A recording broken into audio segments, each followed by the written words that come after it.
Bienvenidos a una nueva edición del Otro Norte Podcast, una iniciativa de Morena Sonora. El día de hoy tenemos a un invitado muy especial, Álvaro Bracamonte, economista, académico y secretario técnico del Consejo Nacional de Morena. Álvaro, bienvenido. Gracias, Omar, y desde luego una felicitación por Año Nuevo a ti y a todos tus que te escuchan, te oyen por esta nueva opción mediática que el partido nos está dando. Álvaro, pues antes que nada, un lujo poder tenerte aquí. He seguido toda tu trayectoria desde el Colegio Sonora, leí los libros en el 2021, el recopilado y me parecen maravillosos. Álvaro, lo primero que te quisiera preguntar, antes de entrar de lleno al tema de economía, es ¿qué lectura o cómo ves tú este proceso que pasamos del 2018, donde podemos decir que empieza a finalizar una etapa de 40 años de neoliberalismo, donde se ponía al Estado en una cuestión mínima para dar paso a una desregulación del mercado, a este nuevo paradigma de una economía con rostro humano que propuso Andrés Manuel y que ahora continúa la presidenta Claudia Sheinbaum? Fíjate que es un tema apasionante este que estás comentando. Me parece que es quizá en un hito en la historia no solo económica del país, sino me parece que va a ser y va a convertirse en un hito en la historia económica del mundo. Yo creo que si nos ponemos a pensar y hacer un corte de caja, uno no podía pensar, uno se imaginaba que efectivamente podía construirse un nuevo modelo económico o promoverse un nuevo modelo económico. El neoliberalismo o los, digamos, adláteres del neoliberalismo siempre nos decían que era la única vía, no había otro camino. Y ese camino era justamente porque era quizá una, un hecho consumado que otros modelos habían mostrado debilidades, habían mostrado la incapacidad para generar no solo crecimiento, sino sobre todo distribución de la riqueza. Entonces nos quedábamos justamente con que el modelo neoliberal, el modelo de economía de mercado, era la única vía, no había otra. Y creo que eso permeó a muchos de los sectores, no solo económicos, sino sociales.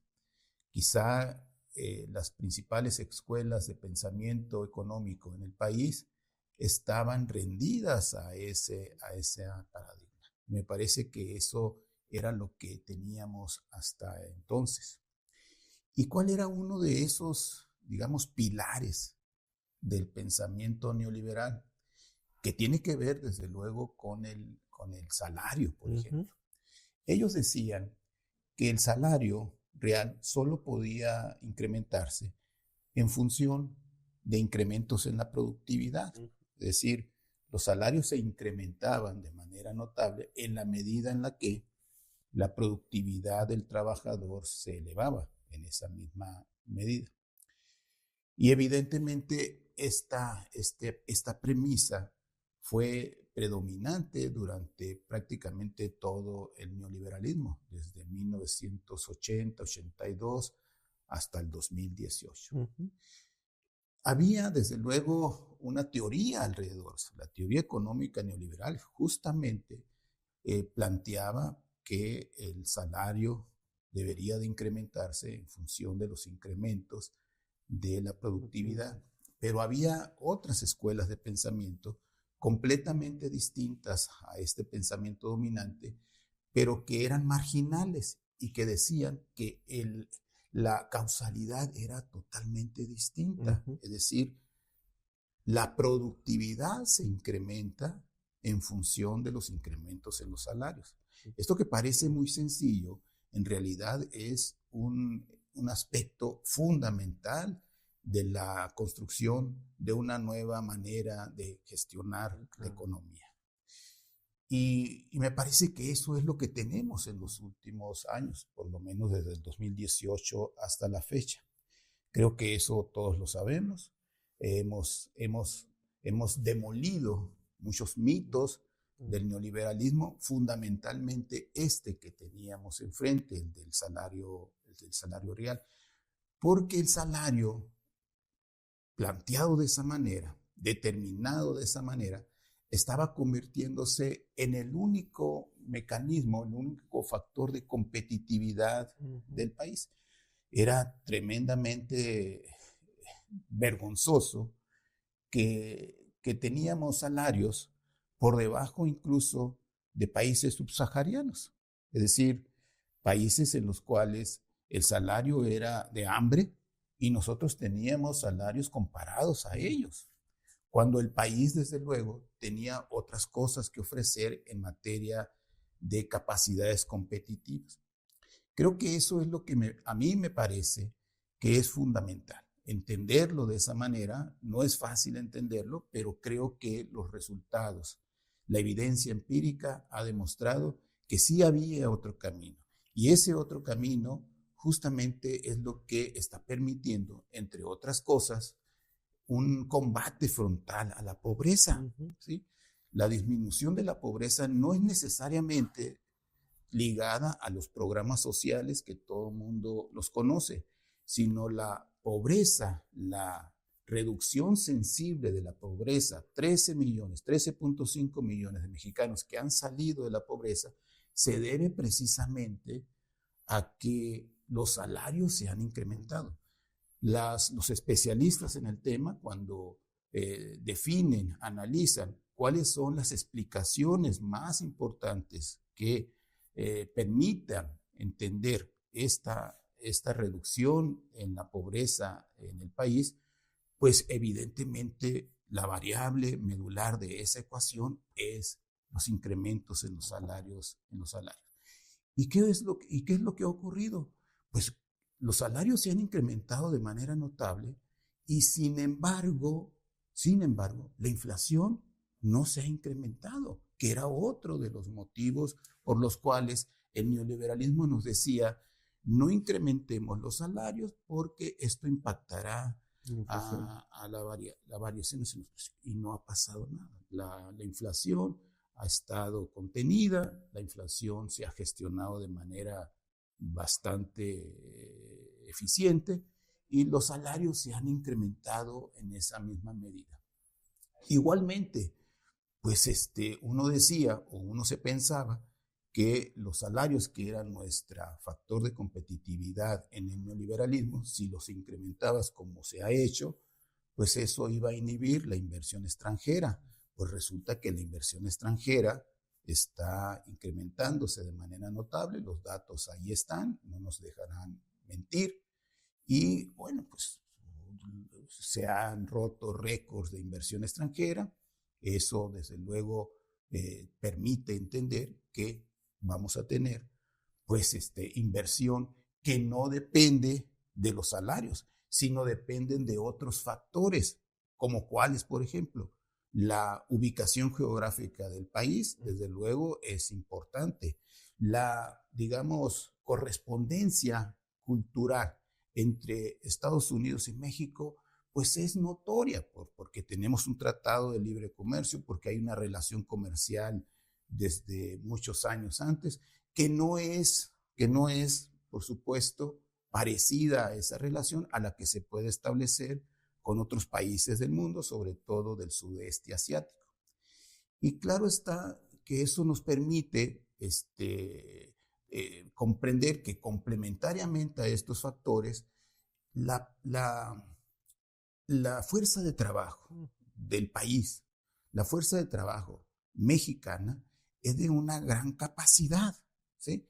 Está capacitada, tiene lenguajes, digamos, culturas productivas similares, si se podría decir, a las de Estados Unidos, y eso nos hace una región altamente competitiva, que no necesariamente depende la inversión de los salarios castigados, sino depende de otros factores, como te digo, la ubicación geográfica, la capacitación de los trabajadores, etcétera, etcétera, y eso genera pues, una suerte de mercado norteamericano que de alguna manera contribuye a gestar cadenas de valor, cadenas productivas, que son las que finalmente establecen una dinámica de producción, de inversiones, de realmente significativas. Yo creo que eso es lo que está ocurriendo. Se nos cruzó en el camino, tristemente, se nos cruzó en el camino, en esta dinámica que se estaba construyendo, pues Donald Trump. Donald Trump, me parece que eso que se estaba de alguna manera configurándose, pues rompió esta dinámica a partir de una lógica distinta de cómo él ve la gestión económica. Los aranceles han sido, desde luego, una externalidad que, a mi juicio, pues ha roto esa dinámica que estábamos trabajando. Y bueno, pues la hostilidad del propio Donald Trump ha hecho que muchos de los actores económicos del país vean un contexto de mucha incertidumbre, porque no sabes exactamente qué va a ocurrir con el Tratado de Libre Comercio, no sabes si en un arranque que tiene de los clásicos de Donald Trump, pues incremente los aranceles, no sabes porque es incierto su parecer, pues que hasta nos quiere invadir el desgraciado, pues entonces me parece que eso genera demasiada incertidumbre, y la incertidumbre pues es el factor determinante para que los actores económicos inviertan y arriesguen, que eso me parece que es lo que está pasando. Resulta que en México invierte los extranjeros,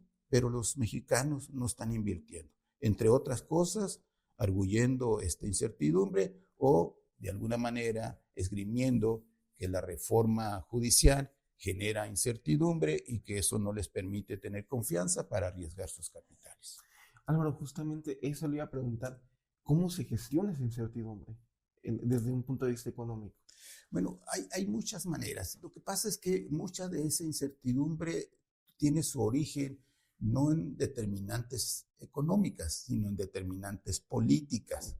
Entonces, hay inversionistas que están, digamos, tristemente comprometidos con un proyecto político distinto al de la Cuarta Transformación, y eso los hace comprometerse precisamente en la disputa del poder con otros actores políticos que combaten a la 4T. Entonces, no creo que existan mayores factores que generen en materia económica, factores que expliquen de manera significativa esta incertidumbre. ¿Por qué? Porque, para empezar, tenemos un manejo macroeconómico tremendamente prudente y eficiente. ¿Cómo lo podemos notar? Bueno, el tipo de cambio está estable, la inflación está estable, las reservas internacionales en el Banco de México crecen significativamente, el déficit fiscal se mantiene manejable y reduciéndose. El año pasado terminamos con un déficit fiscal de alrededor del 24. Terminó la economía nacional con un déficit fiscal de alrededor del 6.5%. En el 25 vamos a terminar con un déficit fiscal, o terminamos con un déficit fiscal del 4%, y sigue reduciéndose. Son, desde luego, cifras muy manejables. La deuda externa del país oscila en alrededor del 45-50%. Algunos dicen que se ha incrementado pues significativamente, pero si comparamos que esa deuda del país respecto al PIB significa el 50%, si lo comparamos con lo que tienen otras economías, por ejemplo, Estados Unidos tiene una deuda respecto al PIB de alrededor del 150%, es decir, Estados Unidos está endeudado con 32,000 billones de dólares. Es una cosa de veras espeluznante. Y no digo otros países. Entonces, El que el país esté endeudado con el 50% de su PIB es manejable, no debería de ser un motivo de desconfianza. Entonces, los fundamentales, como dicen los economistas, están bajo control, bajo control. Y bueno, y todo eso con un incremento en los salarios, una pobreza que se está combatiendo. Entonces me parece que tenemos condiciones muy interesantes para que la incertidumbre se reduzca. Entonces yo digo que esa incertidumbre menos está explicada por factores económicos y más está explicada por factores políticos, ¿sí? Digamos, los actores políticos adversarios a la 4T, un día sí, otro día también, combaten y filtran información para fijar algunas dudas, desconfianza en el manejo macroeconómico de la economía. A veces tienen resultados, a veces no tienen resultados. Lo que yo tengo la impresión es que si los inversionistas mexicanos ven demasiada incertidumbre, no derivada de los factores económicos, como te digo, sino de otros factores que no son económicos, como por ejemplo la reforma fiscal, como por ejemplo el hecho de que el modelo económico de México es totalmente distinto al que ellos estaban creyendo, pues los resultados de un nuevo poder judicial, los resultados que tenga la gestión de este nuevo modelo económico, los resultados van a terminar convenciendo hasta los más reacios de que el modelo funciona y de que no es explicable esa desconfianza que ellos piensan y que esa incertidumbre solamente existe en su cabeza y que eso finalmente van a tomarlo en cuenta, lo van a procesar y van a tener que pues arriesgar sus capitales. Y entonces en esa misma medida se reduce, insisto, la incertidumbre y la inversión local, la inversión nacional empieza a fluir como debería de esperarse, pues porque ellos pueden invertir en infraestructura. El país, en México, el gobierno de la 4T está invirtiendo en infraestructura. Esa infraestructura sirve para que sus inversiones tengan mejores condiciones, para que tengan éxito. Bueno, pues todo eso está ocurriendo. Y yo creo que tarde o temprano, ellos registrarán que todos sus mitos, todas sus reservas se van a desvanecer, se van a reducir, se van a resolver y van a terminar aceptando que el modelo es competente, que el modelo es eficiente y que vale la pena invertir porque están dejando de ganar, de ganar. O sea, le están dejando el mercado nacional a los inversionistas extranjeros y ellos reservados, pues les están ganando el mandato. Álvaro, ha tocado muchos temas de los que quisiera tocar. Lo primero es que hizo todo un diagnóstico de cómo ha sido, digamos, subvertir el paradigma neoliberal. Y yo me acuerdo que de 2018, con el triunfo de Andrés Manuel, una colección de agoreros apocalípticos que decían que el dólar se iba a ir a los 30 pesos, que iba a haber una inflación inmanejable, la cuestión de la pobreza, los 13 millones que mencionaba, que es un hito a nivel mundial, la reducción. ¿Cómo se ha logrado esto? Le pregunto esto porque, por ejemplo, una de las mayores críticas que he leído al gobierno de la 4T es que se ha negado a hacer una reforma fiscal progresiva. Sin embargo, hoy, por ejemplo, leía que la capacidad de recaudación del Estado ha crecido mucho, siendo muy disciplinado fiscalmente. ¿Cómo se explica todo esto de la reducción de la pobreza, el aumento de los salarios es causal? ¿Cómo le explica de cara al futuro? Estamos en un punto de transición aquí. ¿Cuál es el horizonte que usted ve de la 4T, de ese proyecto? Fíjate que yo agregaría estos resultados, yo hablaba de resultados y antes de tocar el tema que aludes, me gustaría todavía insistir en los resultados. 13 millones y medio de menos pobres. Salario mínimo que ha crecido significativamente. Tasa de interés está al 6.5, 7%. Muy, muy decente. Déficit fiscal manejable, inversión extranjera fluyendo, en fin, todos los fundamentales, como te digo, funcionando bien. Pero hay un dato que se nos escapa y que me parece interesante. Fíjate, a propósito de los incrementos en los salarios. En el 2018, con el salario mínimo predominante en aquel entonces, que eran alrededor de 88 pesos, más o menos, podíamos comprar como $4.5. ¿Sí?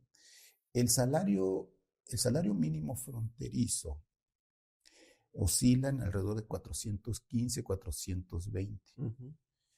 Podemos comprar con esos alrededor de 24, 25 dólares. Estamos hablando de un incremento en dólares de alrededor de 450%. Eso es un cambio dramático. Entonces, digo esto, me parece importante porque normalmente los fronterizos ganan en pesos y gastan en dólares. Pues ahora resulta que ellos están ganando 450% más de lo que ganaban en el 2018. Y sus capacidad de compra se incrementa en esa misma medida.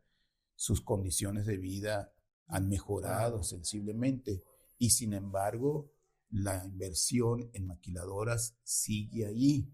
Digamos, ha registrado una merma, me parece, significativa, pero no motivada por los incrementos en los salarios, sino por esta, digamos, amenaza de los aranceles y de que si no se regresan, si no se relocalizan esas inversiones en Estados Unidos, les van a aplicar mayores aranceles. Bueno, pues esto no deja de ser todavía una amenaza, porque, bueno, las exportaciones nacionales siguen elevándose significativamente. Bueno, me parece que eso es importante. La reforma fiscal ha sido un tema recurrente de muchos especialistas en el tema, que el país, las finanzas nacionales, no podrán aguantar más o por mucho tiempo más los programas sociales que se están aplicando, ¿sí? Y que desde luego, como habíamos dicho, pues contribuyen a reducir la pobreza. Yo digo que, y sin embargo no ha sido necesaria esa reforma. No digo que no sea necesaria. Y creo que esa reforma fiscal debe de ser para que los ricos paguen más que lo que están pagando actualmente. Sin embargo, me parece que hasta este momento no ha sido tan urgente como algunos especialistas han apuntado. Y yo creo que tiene que ver con dos factores. Uno, que el gobierno, a mi juicio, como ha ocurrido, primero tiene que demostrar que gasta bien. O sea, no puede cobrar si todavía existe la especie de que el gobierno recauda para robárselo. No, el gobierno recauda lo que recauda y lo aplica bien. En forma eficiente. Es decir, que exista programas y proyectos que realmente valen la pena financiarlos. Yo diría que eso ha funcionado. Me parece que el gobierno gasta mejor. No digo que gasta mejor al 100%, gasta mucho mejor que como gastaba los gobiernos neoliberales. Y dos, me parece que el gobierno, además de gastar bien, recauda mejor. Okay. Eso es importantísimo, recaudar mejor. La base gravable, en el pasado, en el modelo neoliberal, había muchas exenciones. Excesivas. Sí, o evasiones y elusiones y todo lo que tú quieras. Bueno, pues entonces este gobierno se ha encargado de que los grandes contribuyentes realmente contribuyan. Pues evidentemente hay uno que otro por allí que se escapa y que anda de pillo, pues, ¿sí? Entonces anda jugándole a las vencidas, haciendo una, bueno, pues, tensionando ahí. chantajeando, presionando y todo lo que sabemos. Bueno, pero ha recaudado mejor, gasta mejor y recauda mejor. Y la base gravable se tiene que incrementar. Y yo creo que esa base gravable se ha incrementado en función de que la ciudadanía confía más en este gobierno. Es decir, aporta más porque sabe que esas aportaciones están sirviendo para ellos mismos. Como, digamos, alguna vez escuché yo en un debate en uno de los países nórdicos, diciendo uno de los candidatos a primer ministro, diciendo que iba a reducir los impuestos. Pues la ciudadanía votó en contra de quien proponía reducir los impuestos porque la gente está consciente de que sus aportaciones eran importantes para mantener un estado social, un estado de bienestar, ¿sí? Entonces, me parece que esas son las razones medulares que permiten explicar lo que tenemos actualmente. Álvaro, ya para finalizar, 2 preguntas. Una muy técnica que le preguntaría, el modelo, por ponerle un nombre de autor, digamos, ¿está más cerca de Keynes o de Stiglitz que otra cosa? De una mejor redistribución, neodesarrollismo en proyectos y de infraestructura. ¿Cómo lo catalogaría usted el proyecto de la 4T en economía? Bueno, buena pregunta, ¿eh? Bueno, me hace sacudir mis autores. Yo creo que estamos en la tradición keynesiana. Okay. Yo creo que estamos en la tradición. Un estado fuerte. Un estado promotor. Un estado que no solamente sea facilitador, sino sea promotor de la inversión. Entonces, un estado fuerte en el sentido de que es rector de la economía, no simple y sencillamente pasivo de la economía, es un rector, es un activo de la economía. Recordemos que finalmente el Estado es la mayor empresa. Es decir, imagínate el presupuesto que tiene, imagínate la plantilla que tiene, pues lo hace por definición en la empresa. Bueno, pues es un actor determinante. Entonces, creo yo que en la medida en que la economía no ha crecido como debería de crecer, teniendo todas las condiciones para crecer, eso nos llama a Keynes. Y Keynes, desde luego, nos decía, si los privados no incrementan su inversión, que sea el Estado, que el Estado sea el primero que pone la primera piedra. Y luego ya, digamos, los particulares, los privados van a empezar a contribuir, a complementar la inversión que el Estado está haciendo. Creo que estamos en una circunstancia de ese tipo. Yo tengo la impresión de que Stiglitz, desde luego, está en esa tradición, pero a mi juicio, Stiglitz, que tiene su Nobel no fue por lo que escribe recientemente, sino Stiglitz, pues su Nobel lo ganó por un análisis, una reflexión de la imperfección de la información para la toma de decisiones, ¿sí? Pues la imperfección de la información no dudo que sea un tema que te aleja del modelo neoliberal que dice que existe una perfecta información. Bueno, pues Stiglitz discute, cuestiona eso y plantea otra ruta. Y creo yo que lo más importante para Stiglitz es precisamente un tema que ha sido ya un tema muy recurrente en los últimos 15, 20 años, el tema de la desigualdad. ¿Sí?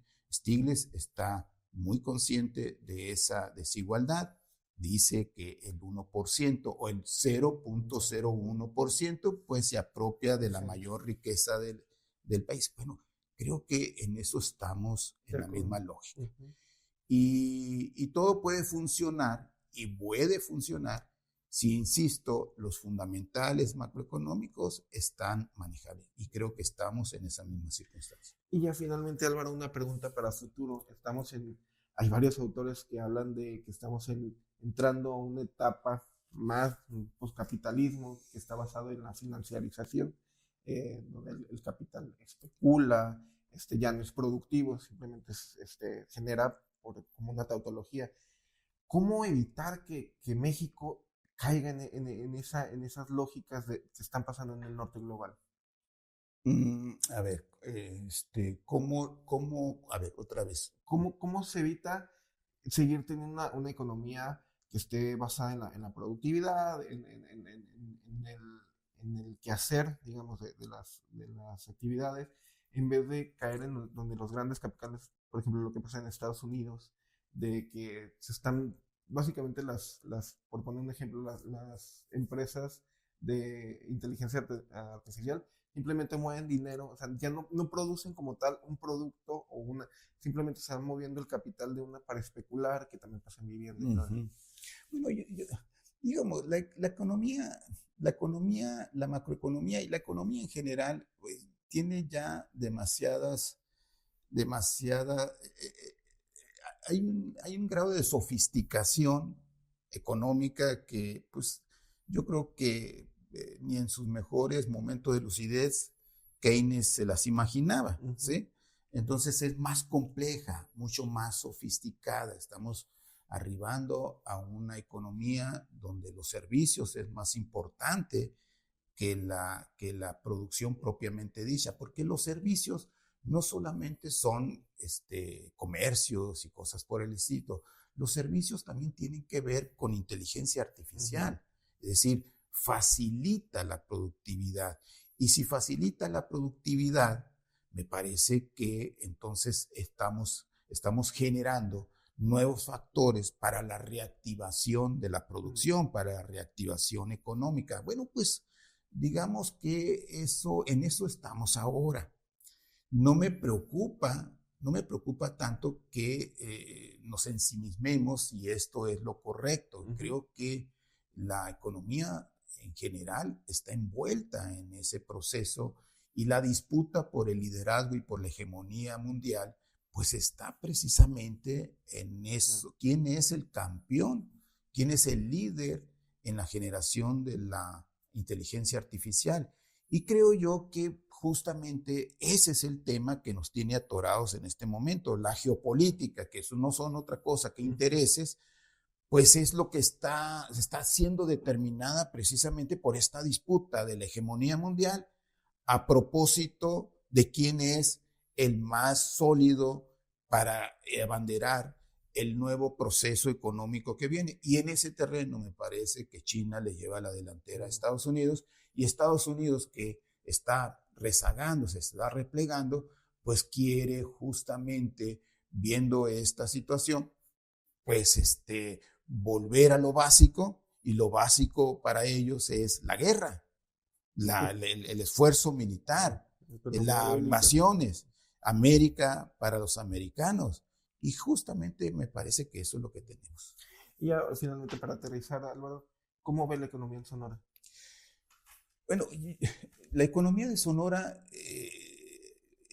la economía tiene, como todos sabemos, unas ventajas competitivas que son muy significativas. La ubicación geográfica, por supuesto, es una de ellas. La gestión que ha hecho nuestro gobernador para desarrollar nichos productivos que me parece que van a ser significativos en el futuro, como la planta de energía solar, la promoción de una economía basada, digamos, en los semiconductores, la promoción de la formación de capital humano alrededor de eso, el desarrollo futuro, todavía futuro, de la industria del litio. Me parece que son elementos que permiten abrigar que la economía de Sonora tiene un futuro promisorio. Igual creo yo que en el caso de Sonora, pues tenemos una gestión en materia económica suficientemente robusta. Recordemos que la economía de Sonora o las finanzas de Sonora, como las encontró este gobernador, estaban prácticamente en peligro de colapsarse. Creo que a estas alturas, en el 5º año de la gestión de nuestro gobernador, las finanzas se han regularizado, no tenemos ningún problema alrededor de eso. Creo que eso es importante, pues porque finalmente tiene resultados significativos cuando las casas que miden la competitividad nos dicen que estamos muy bien en términos de finanzas, y eso pues evidentemente reduce la deuda, los pagos del servicio de la deuda, y eso generaría mayores recursos para inversión. Y la inversión pública, que es la que se está gestando en este momento, va a reactivar, va a reanimar la economía de Sonora. Yo digo que también el 2025 fue un año complicado, bastante complicado. Esperemos que el 26 no lo sea tanto complicado, pues porque recordemos que Sonora atravesó quizá la peor sequía de que se recuerda en la historia. Las presas están secas, todavía no se recuperan totalmente. Significó por lo menos que alrededor de 300,000 hectáreas no se sembraran.